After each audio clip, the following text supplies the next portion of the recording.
The town was small, huddled against the forest's edge. A thin ribbon of creek, the Silver Vein, chuckled past. It was here, in the hush of early morning, that the woodcutter found her. A basket, woven tight, nestled amongst the reeds. He saw a wisp of golden hair first, then a face, so pale, so still. He feared the worst.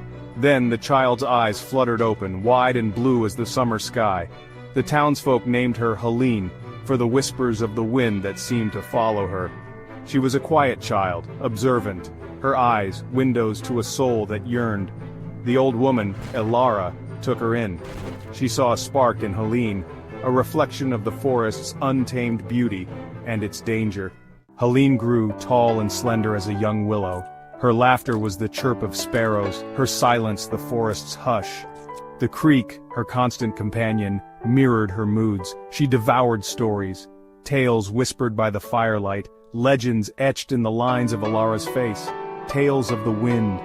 The wind wasn't just air that moved, it was a being, ancient and powerful. It lived in the heart of the forest, a swirling entity of magic and danger.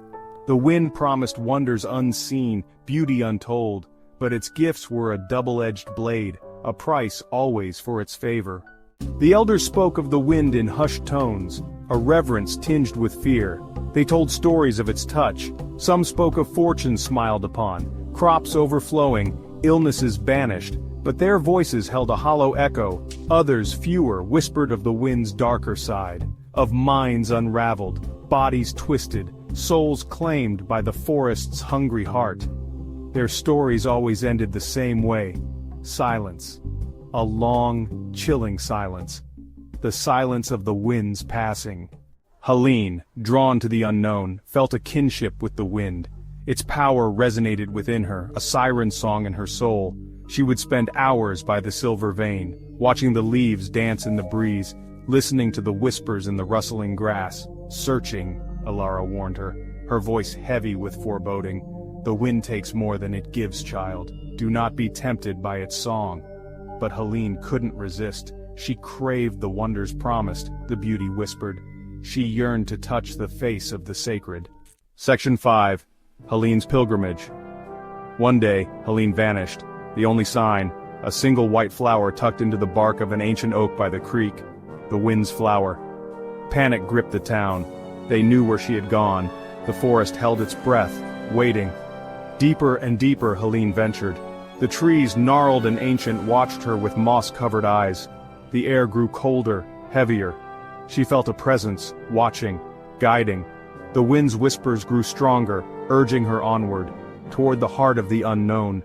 Section 6. A Dance with the Sacred. She found it in a hidden glade, bathed in an ethereal light, the wind, a swirling vortex of leaves, light and shadow. Beautiful, terrifying. It spoke to her. Not in words but in emotions. It showed her visions, wonders beyond imagination, beauty that stole her breath away. Halene was entranced. She danced with the wind, her laughter echoing through the silent trees. For a moment she touched the face of the divine. But the wind was a fickle dance partner. Its embrace, once gentle, turned possessive. Its whispers became demands, its beauty a gilded cage. Section 7. The Wind's Embrace. Halene felt her strength draining, her life force seeping away. The wind's beauty was consuming her, twisting her from within. She tried to pull away, but it was too late. The wind was inside her now, a whirlwind tearing her apart.